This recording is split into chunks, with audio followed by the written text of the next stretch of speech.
In today's video, I'm going to teach you how to turn on memory in Hostinger. This is a very quick setting to enable, and once you know where to look, it only takes a few moments. If you're inside your Hostinger account and you want to activate memory for the AI feature, the process is simple and straightforward. To begin, make sure you're already logged into your Hostinger dashboard. Once you're on the main screen, direct your attention to the top right corner. That's where you'll find your profile icon.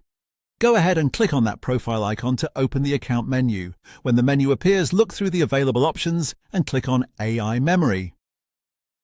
This will take you to the memory settings area where you can manage whether this feature is enabled or disabled for your account. If you don't see it right away, just take a second to scan the menu carefully, since the options should be listed there. After you open the AI Memory section, the final step is very easy. You'll see the option to turn on memory. Simply click Turn on memory, and that's it. Once you do that, memory will be enabled. This setting can be useful if you want the AI experience to retain relevant context and provide more personalized assistance over time. So, if you've been looking for that option and weren't sure where it was located, now you know it's all handled through the profile menu in the top right corner. Just to quickly recap, you start by clicking your profile icon in the top right corner, then you select AI Memory, and then you click Turn on Memory.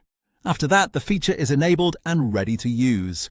If you're following along on a different device or if the interface looks slightly different, the labels should still be very similar, so the same general path should apply.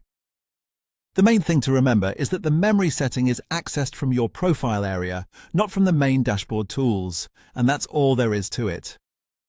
As you can see, turning on memory in Hostinger is a fast and easy process that only takes a few clicks.